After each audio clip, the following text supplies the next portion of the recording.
started reading a new book, which I absolutely adore. It's called Attacking Anxiety. And so I've been reading it, and he talks about how he finally got to this place where we can all get to, where we say, no more. I am not going to just allow the anxiety to rule me. I'm not going to just say, well, I'm just an anxious person. This is just who I am. This is my my particular thorn in the flesh.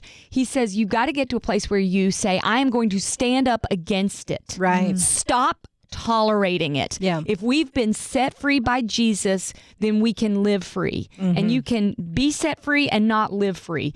And just standing up with Bible verses, standing up with worship and thankfulness in the midst of it, going on the offensive before you need the defensive. Yeah.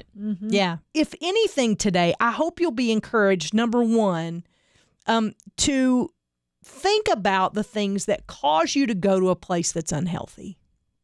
Because for me, and I will say, Trisha's really challenged me on this several times. Both of you guys can tell when I don't make eye contact or when something's going on in I can start to shut down. I can continue to play the role, but there's just something that's not right. And so when you see that, saying, what is your thought process in this? And identifying that has been really helpful for me in the next step, which is putting a plan in place. Yes.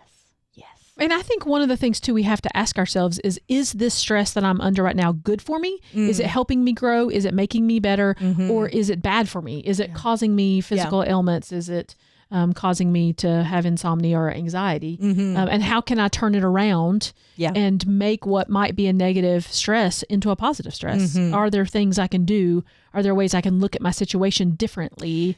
Yeah. But it starts with asking ourselves, is this stress good for me or bad for me? That's a great question, because I think one of the things that we can do as believers is think that everything that is hard we need to run away from. And that is not true either.